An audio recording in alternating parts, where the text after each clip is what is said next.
నమస్కారం, సుఖీభావ్కు స్వాగతం. ఈ రోజు సుఖీభావ్లో షుగర్ జబ్బును తెచ్చిపెట్టే అలవాట్లివే. గుండె లోపల చిట్టి మెదడు.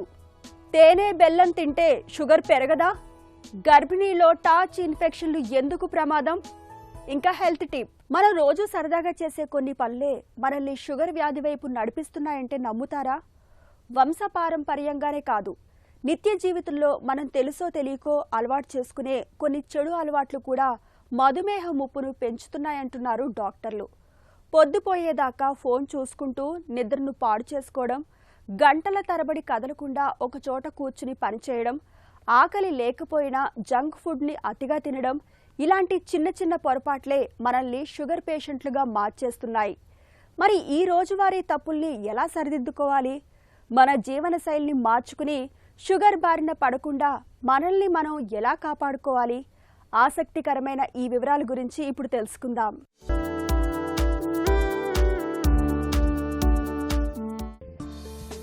మధుమేహం మన ఒంట్లోకి నిశ్శబ్దంగా ప్రవేశించి శరీరాన్ని మొత్తంగా వ్యాధుల కుంపటిలా మార్చేసే మహమ్మారి. ఈ షుగర్ జబ్బుకు జన్యువుల కన్నా మన జీవనశైలి, రోజువారీ అలవాట్లే ప్రధాన కారణాలుగా ఉంటున్నాయని చెబుతారు నిపుణులు. మన జీర్ణ వ్యవస్థలో కడుపు వెనుక భాగంలో క్లోమగ్రంథి అనే ఒక అద్భుతమైన ఫ్యాక్టరీ ఉంటుంది. మనం తిన్న ఆహారం గ్లూకోజ్గా మారినప్పుడు దాన్ని కణాలకు చేరవేసే శక్తిగా మార్చడానికి ఈ ప్యాంక్రియాస్ ఇన్సులిన్ అనే తాళం చెవిని విడుదల చేస్తుంది. కానీ మన చెడు అలవాట్ల వల్ల కణాలు ఆ ఇన్సులిన్ ని స్వీకరించడానికి నిరాకరిస్తాయి. దాన్నే వైద్య పరిభాషలో ఇన్సులిన్ రెసిస్టెన్స్ అంటారు. తాళం చెవి ఉన్నా తాళం తెరుచుకోకపోవడంతో గ్లూకోజ్ అంతా రక్తంలోనే పేరుకుపోయి టైప్ 2 డయాబెటీస్ గా మారుతుంది. నిత్యం జీవితంలో చక్కెరను ఎక్కువగా వాడడం, పొద్దుపోయే వరకు మేలుకోవడం, ఆలస్యంగా నిద్రలేవడం, గంటల తరబడి కదలకుండా కూర్చోవడం, తీవ్రమైన మానసిక ఒత్తిడి, ఇవన్నీ ఇన్సులిన్ హార్మోన్ సమతుల్యతను పూర్తిగా దెబ్బతీస్తాయి. నిద్రలేమి వల్ల శరీరంలో కార్టిసోల్ అనే స్ట్రెస్ హార్మోన్ పెరిగి అది నేరుగా బ్లడ్ షుగర్ లెవెల్స్ ని పెంచేస్తుందని అంతర్జాతీయ అధ్యయనాలు స్పష్టం చేస్తున్నాయి. పాలిష్ చేసిన తెల్లటి బియ్యాన్ని 3 పూటలా తినడం వల్ల కూడా షుగర్ వచ్చే రిస్క్ 40% పెరుగుతుందని చెబుతారు నిపుణులు. జనరల్గా షుగర్ వ్యాధి అసలు ఎందుకు వస్తుందంటే గ్లూకోజ్ మెటబాలిజం సరిగ్గా జరగక వస్తుంది. ఇన్సులిన్ ఉత్పత్తి సరిగ్గా లేక వస్తుంది అనమాట. అంటే ఒక వ్యక్తికి సరిపడా ఇన్సులిన్ అనేది ఉత్పత్తి అవ్వకపోతే గ్లూకోజ్ అనేది సరిగ్గా ఎనర్జీ కింద కన్వర్ట్ అవ్వలేని పరిస్థితిలోనూ గ్లూకోజ్ బ్లడ్ స్ట్రీమ్లోనే ఉండిపోతే కనుక షుగర్ వ్యాధి అనేది వస్తుంది. షుగర్ ఎక్కువ కనిపిస్తుంది. సో ఇది తీపి తిన్న వాళ్ళకైనా షుగర్ రావచ్చు, తినని వాళ్ళకి కూడా షుగర్ రావచ్చు. మెయిన్ అధిక బరువు ఉన్న వాళ్ళకి షుగర్ వ్యాధి రావడానికి ఎక్కువ అవకాశం ఉంటుంది. అసలు షుగర్ వ్యాధి రావడానికి మెయిన్ కల్ప్రిట్ ఏంటంటే ఇన్సులిన్ రెసిస్టెన్స్ అన్నమాట. అంటే ఇన్సులిన్ మన సెల్స్, మన బాడీలో ఉండే సెల్స్ ఇన్సులిన్ని రెసిస్ట్ చేస్తాయి, అంటే రిసీవ్ చేసుకోవన్నమాట. షుగర్ని తీసుకుని వెళ్ళి ఇన్సులిన్ సెల్ దగ్గరికి వెళ్ళినప్పుడు ఆ సెల్ ఆ ఇన్సులిన్ రిజెక్ట్ చేస్తుంది, షుగర్ మాలిక్యూల్ని, గ్లూకోజ్ మాలిక్యూల్ని కూడా రిజెక్ట్ చేస్తుంది. ఎందుకంటే ఆల్రెడీ లోపల సెల్ లోపల చాలా గ్లూకోజ్ ఉండటం మూలాన మళ్ళీ కొత్తగా వచ్చే గ్లూకోజు షుగర్ని సెల్ రిజెక్ట్ చేస్తుంది. రిజెక్ట్ చేయటం మూలాన ఆ షుగర్ అంతా, ఆ గ్లూకోజ్ అంతా బ్లడ్లోనే ఉండిపోతుంది. బ్లడ్ స్ట్రీమ్లోనే ఉండిపోవటం మూలాన బ్లడ్లో షుగర్స్ అనేవి రైజ్ అవుతాయి అన్నమాట. ఇంకొక రీజన్ ఏంటంటే మల్టిపుల్ టైమ్స్ ఫుడ్ తింటాం. అంటే ఎక్కువ సార్లు ఫుడ్ తింటూ ఉంటారు కొంతమంది. అలా తినటం వలన ఏమవుతుందంటే గ్లూకోజ్ స్పైక్ వస్తుంది. అంటే తిన్నదంతా షుగర్ కింద వెంటనే కన్వర్ట్ అయిపోతుంది. తర్వాత ఇంకొకటి ఏంటంటే ఇన్సులిన్ స్పైక్ వస్తుంది. అంటే ఇన్సులిన్ ఉత్పత్తి అనేది మనం ఏదైనా ఫుడ్ తీసుకున్నప్పుడు ఇన్సులిన్ ఉత్పత్తి ఎక్కువగా జరుగుతుందన్నమాట. అలా number of times insulin spike అనేది రాకూడదు. గ్లూకోజ్ స్పైక్ అనేది ఇమ్మీడియట్గా తిన్న వెంటనే షుగర్స్ పెరిగిపోయేవి ఫుడ్ ఐటమ్స్ మనం తినకూడదు. అలా తీసుకున్నప్పుడు షుగర్ వ్యాధికి అది రాను రాను షుగర్ వ్యాధిలోకి దించుతుంది అనమాట. ఈ కూల్ డ్రింక్స్, రైస్, తర్వాత బేకరీ ఐటమ్స్, వీటిలో ఏమాత్రం ప్రోటీను, ఫైబరు ఉండదు. కేవలం షుగరే ఉంటుంది కాబట్టి, కార్బోహైడ్రేట్స్ ఎక్కువ ఉంటాయి కాబట్టి ఇవి తీసుకోవటం వలన తొందరగా డయాబెటీస్ వచ్చే రిస్క్, ఇన్సులిన్ రెసిస్టెన్స్ వచ్చే రిస్క్ చాలా ఎక్కువ ఉంటుంది. నేటి ఆధునిక జీవనంలో అరాచకమైన ఆహారపు అలవాట్లతోనే షుగర్ జబ్బుకు బీజం పడుతోంది. ఈ ముప్పును తగ్గించుకోవాలంటే సమతులాహారం తీసుకోవడం ఒక్కటే మార్గం.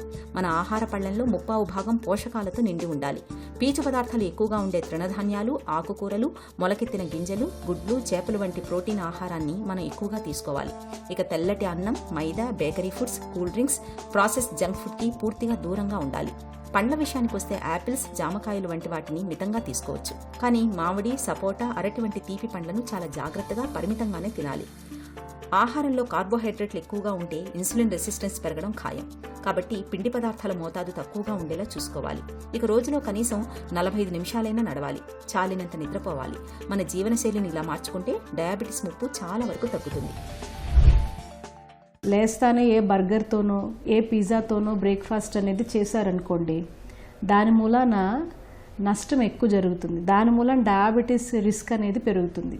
అట్లా కాకుండా మార్నింగ్ హెల్దీ బ్రేక్ఫాస్ట్తో స్టార్ట్ చేస్తే, అంటే ప్రోటీన్ ఉండాలి, ఫైబర్ ఉండాలి, మనం తీసుకునే ఇడ్లీ దోశలతో పాటు ప్రోటీన్ ఉండేటట్టు చూసుకోవాలి, తర్వాత ఫైబర్ ఉండేటట్టు చూసుకోవాలి. అలాంటి బ్రేక్ఫాస్ట్ చేసినప్పుడు మార్నింగ్ బ్రేక్ఫాస్ట్ చేయటం మూలాన మనకి మేలు జరుగుతుంది. డయాబెటీస్ రిస్క్ అనేది ఉండదన్నమాట.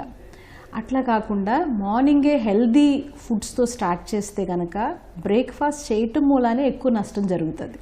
సో ఏం తింటున్నాము అనేది చాలా ఇంపార్టెంట్.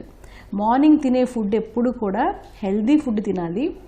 అప్పుడే రోజంతా కూడా బాడీ అనేది మెటబాలిజం చాలా చక్కగా పనిచేస్తుంది, ఎనర్జీ లెవెల్స్ చక్కగా పనిచేస్తుంది. దాని మూలన ఇన్సులిన్ స్పైక్ ఉండదు, షుగర్స్ వచ్చే రిస్క్ ఉండదు అనమాట. అలాగే చాలామంది ఇప్పుడు చూస్తే లేట్ నైట్ డిన్నర్స్ అనేవి చాలా ఫ్యాషన్ అయిపోయిందండి, చాలా కామన్ అయిపోయింది కూడా. నైట్ ఫుడ్ తినటం వలన స్లీప్ సైకిల్ డిస్టర్బ్ అవుతుంది, మన బాడీ రిపేర్ అవ్వదు, చాలా బాడీలో టాక్సిన్స్ అనేవి పెరిగిపోతాయి. అంటే ఆక్సిడేటివ్ స్ట్రెస్ అనేది పెరిగిపోతుంది.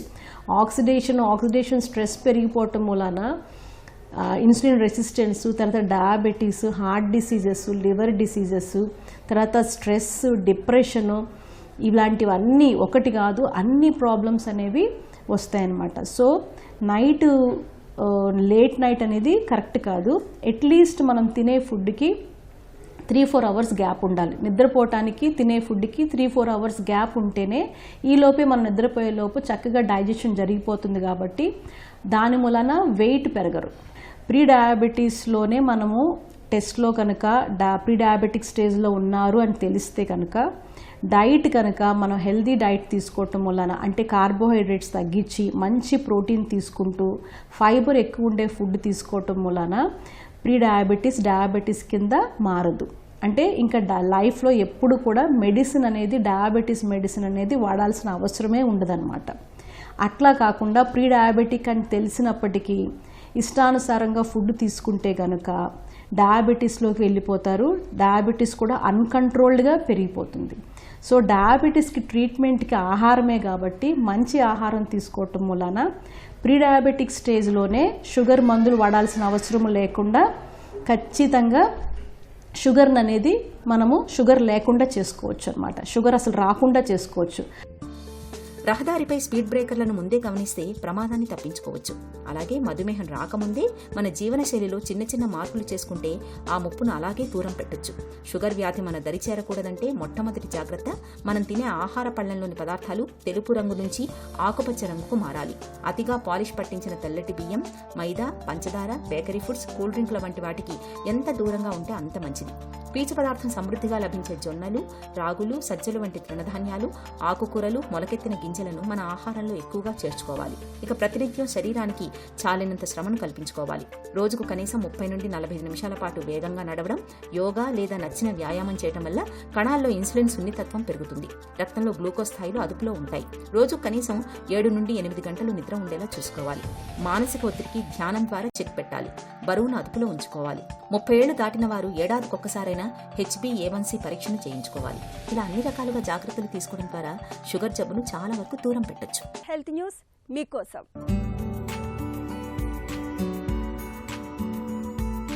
అమెరికాకు చెందిన యేల్ యూనివర్సిటీకి చెందిన శాస్త్రవేత్తలు గుండెకు సంబంధించిన ఒక అద్భుతమైన రహస్యాన్ని ఛేదించారు. ప్రముఖ అంతర్జాతీయ సైన్స్ జర్నల్ సెల్లో ప్రచురితమైన తాజా అధ్యయనం ప్రకారం మన శరీరంలో కేవలం తలలోనే కాదు, గుండె లోపల కూడా ఒక చిట్టి మెదడు దాగి ఉందని శాస్త్రవేత్తలు కనుగొన్నారు.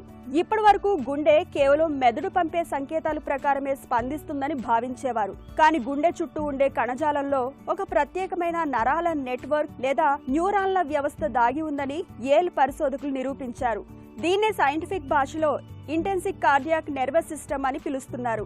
ఇది గుండెకు ఒక లోకల్ కమాండ్ సెంటర్ లా పనిచేస్తుంది. గుండెలోని చిట్టు మెదడులో రక్తపోటును నియంత్రించే నాడీ వ్యవస్థ ఉంది. గుండె విపరీతమైన వేగంతో కొట్టుకుంటున్నప్పుడు ఈ ప్రత్యేక నాడీ వ్యవస్థ క్రియాశీలం అయ్యి హార్ట్ రేట్ ను అదుపులోకి తెస్తుంది. ఒకవేళ ఇది పనిచేయకపోతే గుండె ఒక్కసారిగా విఫలమయ్యే ప్రమాదం ఉందని ప్రయోగాల్లో తేలింది. ఇక మనం విపరీతమైన శ్రమ చేసినప్పుడు లేదా తీవ్రమైన మానసిక ఒత్తిడికి గురైనప్పుడు గుండె కండరం పాడవకుండా ఈ నరాలు ఒక షీల్డ్లా రక్షణ కల్పిస్తాయి. ఇవి లేకపోతే చిన్నపాటి ఒత్తిడికే గుండె ఆగిపోయే ప్రమాదం ఉంది. గుండె తనంతట తానుగా సంకేతాలను విశ్లేషించుకుని శరీర అవసరాలకు అనుగుణంగా హార్ట్ బీట్ ను సర్దుబాటు చేసుకోగలదని ఈ పరిశోధన స్పష్టం చేసింది. భవిష్యత్తులో హఠాత్తుగా వచ్చే గుండెపోటు, కార్డియాక్ అరెస్ట్, విపరీతమైన ఒత్తిడి మూలంగా వచ్చే గుండె జబ్బులకు సరికొత్త చికిత్సలు అందించడానికి, సరికొత్త మందుల్ని తయారు చేయడానికి ఈ తాజా పరిశోధన ఊతమిస్తుందని పరిశోధకులు చెబుతున్నారు. షుగర్ జబ్బు వచ్చాక మనలో చాలా మంది తీపికి ఫుల్ స్టాప్ పెట్టేస్తుంటారు. అయితే తీపిపై మనసు చంపుకోలేని కొంతమంది చక్కెరకు బదులుగా తేనెను, బెల్లాన్ని వాడుతుంటారు. చక్కెర మాత్రమే చెడు చేస్తుందని, తేనె బెల్లం తీసుకోవడం వల్ల మధుమేహులకు ప్రమాదమేమీ ఉండదని బలంగా నమ్ముతుంటారు. కాఫీ, టీలలో చక్కెరకు బదులుగా తేనె బెల్లం కలుపుకుని తాగుతుంటారు. బెల్లంతో చేసిన తీపి వంటకాల్ని రుచి చూస్తుంటారు. నిజానికి షుగర్ పేషెంట్లకు చక్కెర ఎంత చెడు చేస్తుందో తేనె బెల్లం కూడా అంతే చెడు చేస్తుందని చెబుతారు నిపుణులు. మధుమేహులు తేనె, బెల్లం వాడితే ఎదురయ్యే పరిణామాలు ఎలా ఉంటాయో ఇప్పుడు తెలుసుకుందాం. చక్కెర వ్యాధికి తినే చక్కెరకి సంబంధం లేదు. చక్కెర వ్యాధి అని మనం దాన్ని చెప్తున్నాం కానీ అది చక్కెర తింటే వచ్చేది కాదు, చక్కెర మానేస్తే పోయేది కాదు. అలాగే చక్కెర అనేది మాట వరుసకు మనం ఆ వ్యాధిని ఆ పేరుతో పిలుస్తున్నాం కానీ దానికి మనం తినే చక్కెరకి సంబంధం లేదు. మనం తిన్న చక్కెర లోపలికి వెళ్ళి అది ఒక 3 గంటలకు కానీ అది కాలేయం వరకు చేరదు. ఆ లోపల కాలేయంలోకి వెళ్ళిన తర్వాత మనం తిన్న చక్కెర గ్లూకోజ్గా మారి గ్లైకోజన్గా మారుతుంది అనమాట. అంతేగాని అది రక్తంలో గ్లూకోజ్గా ప్రవేశించదు. కాబట్టి మనం తినే చక్కెరకి మన రక్తంలో మనం చేసే చక్కెర పరీక్షకి సంబంధం లేదు. అలాగే చక్కెర బదులు బెల్లం తీసుకున్నా, మన తేనె తీసుకున్నా, పటిక బెల్లం తీసుకున్నా, బ్రౌన్ షుగర్ అంటే కొంతమంది ఏంటంటే తెల్లగా ఉన్న షుగర్ బదులు బ్రౌన్ షుగర్ వాడినట్లయితే కండసారి చక్కెర అని కానీ డెమరారా చక్కెర అంటాం అనమాట బ్రౌన్ షుగర్ని, అది కానీ వాడినట్లయితే మనకు బాగుంటుందని చెప్పి ఏదో రకరకాల ప్రయోగాలు చేస్తూ ఉంటారు. కానీ మీరు తెల్లగా చెరుకులోంచి చేసినటువంటి పంచదార వాడినా, పటిక బెల్లం వాడినా, లేదా మీరు తేనె వాడినా, లేదా మీరు బెల్లం వాడినా, ఈ మధ్య తాటి బెల్లం, నల్ల బెల్లం అనేది ఎక్కువ ప్రాచుర్యంలో, అది వాడినా మీకు వచ్చేటువంటి ప్రయోజనం ఒకటే, నష్టాలంటూ ఏమి ఉండవు. కాబట్టి మీరు ఏదో ఆహార ప్రయోగాలు చేయడానికి మీ అలవాటుగా మీ సంతృప్తి కోసం మీరు ఎటువంటి ప్రయోగమైనా చేయండి. కానీ డయాబెటీస్ వాళ్ళు ఒకటి మానేసి ఇంకోటి వేసుకోవటం వల్ల వచ్చే ఉపయోగం ఏముండదు. కొంతలో కొంత వాటిల్లో గ్లైసిమిక్ ఇండెక్స్ అంటే వెంటనే ఇప్పుడు మీరు షుగర్ తెల్లగా ఉన్నటువంటి చెరుకుతో చేసిన షుగర్తో మీరు ఆ చక్కెర వాడినట్లయితే వెంటనే రక్తంలో గ్లూకోజ్ పెరుగుతుంది. అదే మీరు బెల్లం, తాటి బెల్లం, నల్ల బెల్లం వాడినట్లయితే నెమ్మదిగా గ్లూకోజ్ పెరుగుతుంది. అంతేగాని వచ్చే ప్రయోజనాలు, నష్టాలు అనేవి పెద్దగా దానివల్ల ఉపయోగాలు, నష్టాలు ఉండవు. వీటికన్నీ కూడా ఈ శ్రద్ధ అంతా కూడా మీరు మీ రక్త పరీక్షల మీద, రక్తంలో గ్లూకోజ్ మీద మీరు ఆ శ్రద్ధ పెట్టాలి. ఆ గ్లూకోజ్ ఎక్కువ ఉందో తక్కువ ఉందో తెలుసుకోవాలి. వారానికి ఒకసారైనా రక్త పరీక్షలు చేసుకోవాలి. దానికి అనుగుణంగా మీ యొక్క మందులు మోతాదులు మీరే మార్చుకుంటూ ఉండాలి. డాక్టర్ సలహా తీసుకుని మందులు ఎలా మార్చుకోవాలో తెలుసుకోవాలి. శ్రద్ధ అంతా కూడా డయాబెటీస్ పరీక్షలు, రక్త పరీక్షలు మనం వేసుకునేటువంటి మందులు మోతాదుల మీద పెట్టుకోవాలి తప్ప ఇలాగా చిన్న చిన్న విషయాల మీద చక్కెర మంచిదా, బెల్లం మంచిదా, నల్ల బెల్లం మంచిదా, తాటి బెల్లం మంచిదా, తేనె మంచిదా, తేనెలో కూడా రకరకాల తేనెలు ఉన్నాయి కదా, ఆ తేనె మంచిదా, మరి తయారు చేసిన తేనె మంచిదా, ఫ్రెష్గా అప్పటికప్పుడు మనం పట్టించి పట్టులోంచి తీసుకున్న తేనె మంచిదా, ఇలా రకరకాల అనవసరమైన ఆలోచనలు, అనవసరమైన డిస్కషన్లు జరుగుతూ ఉంటాయి. వాటిలో వాటి యొక్క అది హెయిర్ స్ప్లిట్టింగ్ అంటాం అనమాట. చాలా వ్యత్యాసాలు చాలా తక్కువ. దాని మీద శ్రద్ధ పెట్టి మనం అసలు చేయాల్సిన పనుల్ని పక్కన పెట్టడం అనేది మంచిది కాదు. గర్భంలోని పిండం, పుట్టిన శిశువు సరిగ్గా ఎదగడంలో తల్లి ఆరోగ్యమే కీలకం. గర్భధారణ సమయంలో తలెత్తే ఎలాంటి ఇన్ఫెక్షన్లైనా బిడ్డ మీద విపరీతమైన ప్రభావం చూపే అవకాశం ఉంటుంది. అందులోనూ టార్చ్ అని పిలుచుకునే ఇన్ఫెక్షన్లు మరింత ప్రమాదకరం. Toxoplasmosis, HIV, syphilis, parvo, rubella, cytomegalo, herpes వంటి ఇన్ఫెక్షన్లకు సంక్షిప్త రూపమే టార్చ్.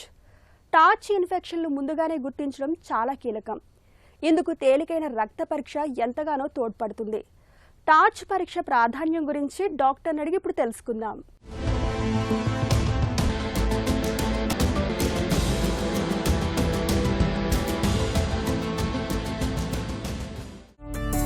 గర్భిణీ దశలో ఇన్ఫెక్షన్ల ముప్పు ఎందుకు ఎక్కువ?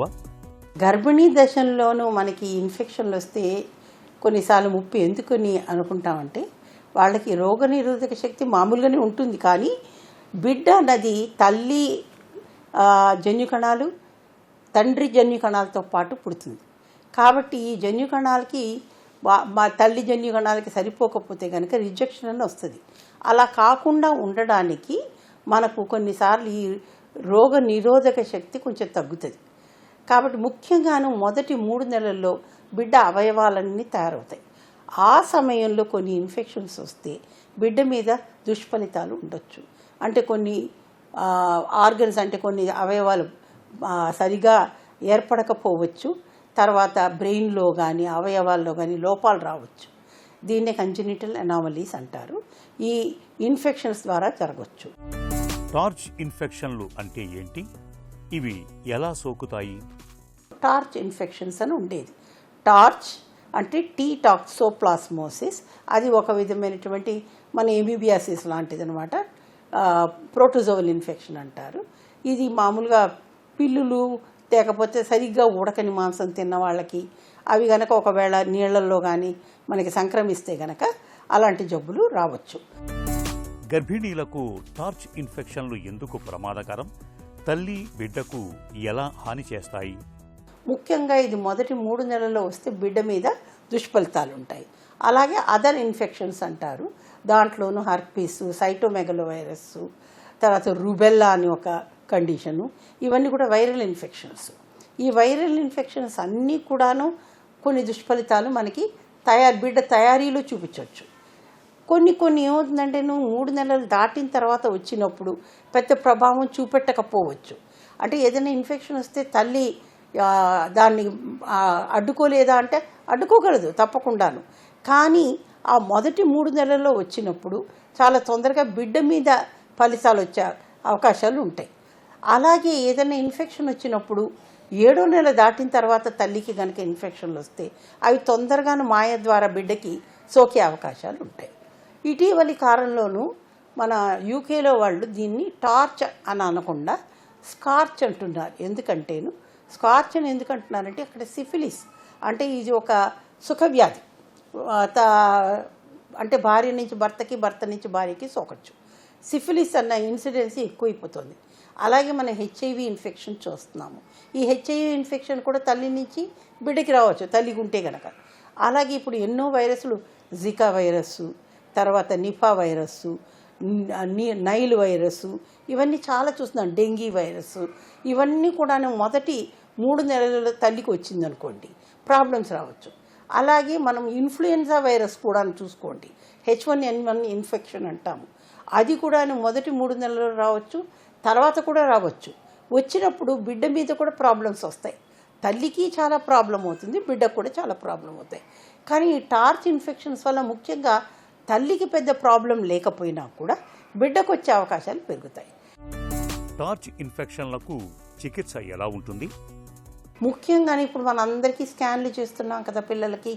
మొదటి 3వ నెలప్పుడు 12 వారాల నుంచి, అంటే 12 వారాల నుంచి 14 వారాల లోపల టిఫా స్కాన్ అంటారు దీన్ని. చాలామంది దాన్ని ఎన్టీ స్కాన్ అని కూడా పిలుస్తారు. టిఫా అంటే targeted imaging for fetal anomalies అని అర్థం. అంటే అవకరాలు ఏమన్నా ఉన్నాయా బిడ్డలో అని చూడడానికి. అలాంటప్పుడు మనకి ఏదైనా అనుమానం వచ్చిందనుకోండి, అలాంటప్పుడు ఈ టెస్టులు చేసి చూసుకుంటే మంచిది. అంటే ఎక్కడైనా అవయవాల్లో ఏదైనా లోపం ఉంది, జన్యుకణాల పరీక్షే కాకుండాను ఈ ఇన్ఫెక్షన్స్ ఏమన్నా ఉన్నాయి తల్లిని మనం తప్పకుండా అడగాలి. అమ్మ నీకేమన్నా జ్వరం వచ్చిందా, ఇంకేమన్నా ప్రాబ్లం ఉందా, తర్వాత మీ ఇంట్లో ఏమైనా పిల్లులు తిరుగుతుంటాయా, తర్వాత మీరు ఎలా తింటారు. ఇప్పుడు మన దేశంలో మామూలుగా మాంసం బాగా ఉడికితేనే తింటారు, కానీ కొన్ని దేశాల్లోనూ ఉడకనివి కూడా కొన్నిసార్లు తింటారు. అలాంటప్పుడు ఇలాంటి జబ్బులు వచ్చే అవకాశాలు చాలా ఎక్కువ ఉంటాయి. ముఖ్యంగాను పిల్లులు కొన్ని జంతువులను పెంచుకునే వాళ్ళలో కూడాను వాళ్ళ ఇళ్లలో ఇది అవుతుంది. ఇలాంటి ఇన్ఫెక్షన్స్ వచ్చే అవకాశాలు ఉంటాయి. ముఖ్యంగా టాక్సోప్లాస్మోసిస్ అన్నది. మిగతా వైరల్ ఇన్ఫెక్షన్స్ అంతా ఎప్పుడైనా రావచ్చు. ఈ వైరల్ ఇన్ఫెక్షన్స్లో కూడాను సైటోమెగలో వైరస్ అన్నది మళ్ళీ తిరగబెట్టవచ్చు. మామూలుగా వైరల్ ఇన్ఫెక్షన్స్ ఒకసారి వస్తే మళ్ళీ రావు. అలాగే రూబెల్లా ఇన్ఫెక్షన్, కంజెనిటల్ రూబెల్లా అంటారు. ఇది కూడా ఒకలాగా మనకి మీజిల్స్ అంటారు కదా, అలాంటిదే అన్నమాట. మీజిల్స్ లాంటిది, కానీ దీన్ని జర్మన్ మీజిల్స్ అంటారు. దీంట్లో కూడా ర్యాష్ వస్తుంది మనకి. కానీ దీంతో ఏమవుతుందంటే ఈ మీజిల్స్ వచ్చినప్పుడు తల్లి గర్భంలో ఉన్న పిండం బ్రెయిన్ దెబ్బతినొచ్చు, అవయవాలు దెబ్బతినొచ్చు. అలాంటప్పుడు బిడ్డ లోపల చనిపోయే అవకాశం ఉంటుంది. పుట్టినాక కూడా లోపాలతో పుట్టొచ్చు. ముఖ్యంగాను కంట్లో శుక్లాలు లాంటివి రావచ్చు ఈ జర్మన్ మీజిల్స్ ఎఫెక్ట్ అయితే కనుక. అంటే పుట్టగానే చూపు ఉండదు. కాబట్టి ఇవన్నీ రాకుండా కొన్నిటికి మనకి ఇప్పుడు వ్యాక్సిన్స్ ఉన్నాయి, టీకాలు ఉన్నాయి. ముఖ్యంగా జర్మన్ మీజిల్స్కి టీకాలు ఉన్నాయి మనకి. మిగతా వాటికి టీకాలు లేవు ఇప్పుడు. కానీ మనం ఎప్పుడైనా తల్లికి ఏదైనా ఇలాంటిది కనుక ఇన్ఫెక్షన్ వచ్చినట్లు వాళ్ళు చెప్పితే, అలాంటప్పుడు మన స్కాన్లో ఇలాంటివన్నీ ఏమన్నా కనబడితే వెంటనే దానికి కావలసినటువంటి పరీక్షలు చేసుకుని దేనికైతే చికిత్స ఉందో ఆ చికిత్స మనం మొదలు పెట్టవచ్చు. ఇప్పుడు మనం అనుకున్న అన్ని వైరల్ ఇన్ఫెక్షన్స్కి ట్రీట్మెంట్ లేదు, కానీ టాక్సోప్లాస్మా అన్నదానికి మనకి ట్రీట్మెంట్ ఉంది. కాబట్టి ఆ ట్రీట్మెంట్ వెంటనే మొదలు పెడితే కనుక మనం పిల్లలు అవకరాలు లేకుండా ఈ సంక్రమించిన వ్యాధి వలన వాళ్ళకి ఇఫెక్టివ్ లేకుండా కాపాడుకోవాల్సిన అవకాశాలు పెరుగుతాయి. గర్భిణీ దశలో ఇన్ఫెక్షన్లు, ప్రత్యేకించి టార్చ్ ఇన్ఫెక్షన్లను ఎలా నివారించుకోవాలి? ముఖ్యంగాను ఈ టార్చ్ ఇన్ఫెక్షన్స్ అన్నవి మొదటి 3 నెలల్లోనూ తల్లికి సంక్రమిస్తేనే ప్రాబ్లమ్స్ వస్తాయి. కొన్ని క్రానిక్ ఇన్ఫెక్షన్స్ అంటారు. ముఖ్యంగా టాక్సోప్లాస్మోసిస్ అన్నది తల్లిలోనే నిగుడీకరంగా ఉండొచ్చును, ఎప్పుడు ఒకసారి బయట పెడతాయి. అలాంటప్పుడు కూడా ఇలాంటిది రావచ్చు. కాబట్టి మొదటి 3 నెలల్లో వచ్చేదే కాకుండాను తర్వాత 7వ నెల దాటిన తర్వాత వస్తే కూడాను బిడ్డకి సంక్రమించేది చాలా తొందరగా జరుగుతుంది. కాబట్టి ఈ ఇన్ఫెక్షన్స్ గురించి మనకి అవగాహన ఉండాలి. ఇంకోటి ఏంటంటే చాలామందికి ఊరికే అబార్షన్లు అవుతూ ఉంటాయి. అంటే మనకి మొదటి 12 నెలల లోపల 3వ నెల దాటే లోపల వాళ్ళకి గర్భస్రావం జరుగుతుంది. అలాంటి వాళ్ళల్లో కూడా ఇలాంటి ఇన్ఫెక్షన్ ఉంటే కనుక గర్భస్రావం జరిగే అవకాశాలు ఎక్కువ. ముఖ్యంగా ఆ సమయంలో ఇన్ఫెక్షన్ వస్తాయి. అందుకని ప్రతి వాడికి ఈ టార్చ్ ఇన్ఫెక్షన్ టెస్ట్ చేయవలసిన అవసరం లేదు.